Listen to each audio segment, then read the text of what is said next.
huwag matakot. I will be with you. Fear not. I am with you even unto the ends of the world. Ng panahon ng matandang mundong ito, kasama niyo ako. Tapos sasabihin niyo, matakot kayo. Iwanan. Nagpapasalamat sa aking Diyos tungkol sa inyo.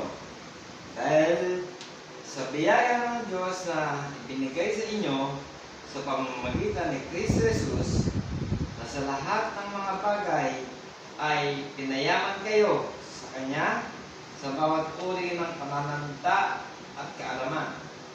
Kagaya ng patotoo ni Kristo na pinagtibay sa inyo, kaya't kayo'y hindi nagkukulang sa anumang kaloob habang kayo'y naghihintay sa pagpapakita ng ating Panginoong Hesukristo. Siya rin ang magpapalakas sa inyo hanggang sa katapusan, na hindi masusumbatan sa araw ng ating Panginoong Hesukristo. Ang Diyos ay tapat, na sa pamamagitan niya ay tinatawag kayo tungo sa pagkikisama ng kanyang anak, si Hesukristo na ating Panginoon.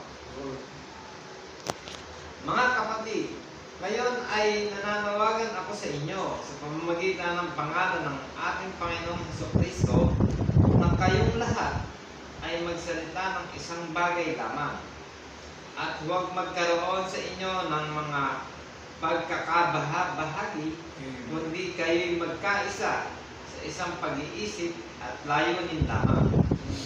Sapagkat iniulat sa akin ng mga kasamahan ni Chloe ang tungkol sa inyo, na sa inyo'y may mga pagtatalo-talo, mga kapatid ko. Ang ibig kong sabihin ay ang bawat isa sa inyo ay nagsasabi, ako'y kay Pablo, o ako'y kay Apolos, at ako'y kay Cephas, at ako naman ay kay Kristo.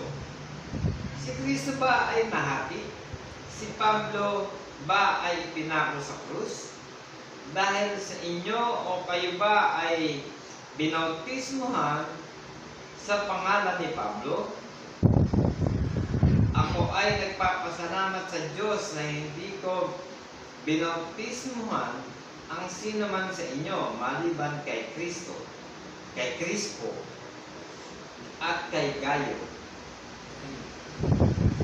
Baka masabi ng sino man na kayo'y binautismuhan sa pangalan ko, binautismuhan ko rin ang sambahayan ni Estepanas.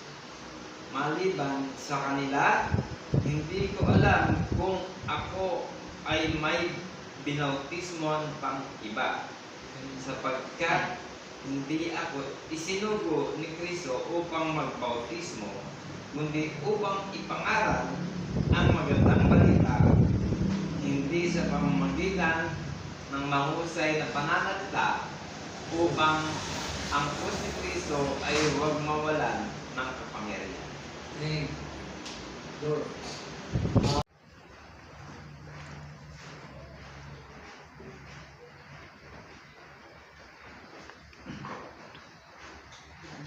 naman, ito ang banal na dugo ng ating banal na Panginoon. Tanggapin natin sa ating mga katawan upang tayo ay magkaroon ng kapangyarihan na tanggapin ang kanyang banal na Espiritu. Amen. Sabay-sabay tayo.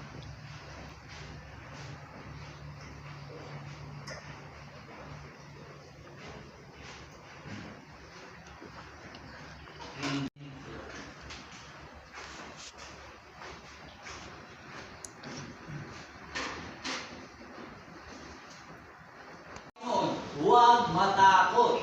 I will be with you. Fear not. I am with you even unto the ends of the world.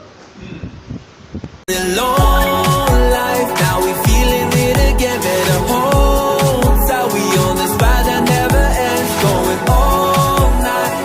Can you feel this energy? This is where we're meant to be.